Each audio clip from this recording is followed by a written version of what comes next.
Au menu de la vidéo d'aujourd'hui, des menus et des astuces.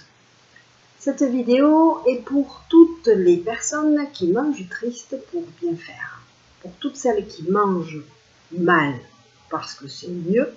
Pour celles qui ne savent plus que manger et pour toutes les autres aussi.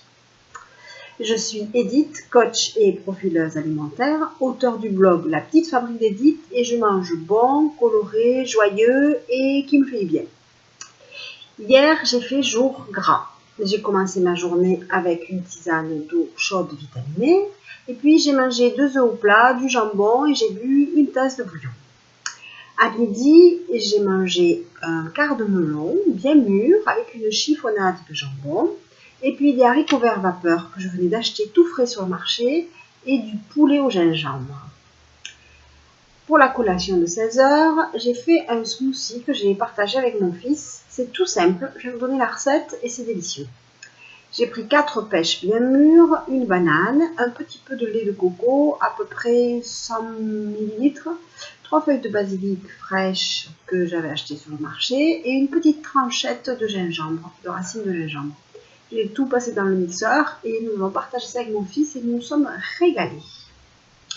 Le soir, j'ai préparé et mangé une tarte aux légumes façon pizza avec plein de légumes pour respecter les 3/4 de légumes dans l'assiette et 1/4 de céréales.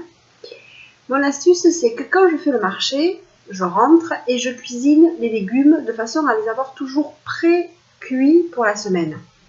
Là, par exemple, j'ai tranché les aubergines, des courgettes et des tomates et je les ai mis au four de façon à les faire légèrement sécher. Ils étaient pré-cuits donc. Et puis j'ai fait pareil avec des poivrons que j'ai passé au four pour les peler, que j'ai mis dans un pot au frigo avec de l'huile et pour les conserver et un petit peu d'ail. Je prépare aussi du coulis de tomates. Hier, je l'ai assaisonné au basilic. J'ai fait aussi une huile au basilic. Et voilà. Et puis, le soir, donc, j'ai utilisé les légumes que j'avais préparés le matin, une partie, et une partie qui sont dans le frigo, pour garnir ma tarte pizza du soir. Pour la pâte que j'utilise, je vous mettrai la recette dans les commentaires. Voilà pour aujourd'hui. J'espère que ça vous a intéressé. Je suis toujours dans l'attente de vos commentaires, de vos j'aime, des questions pour demain. Et je vous fais des bisous.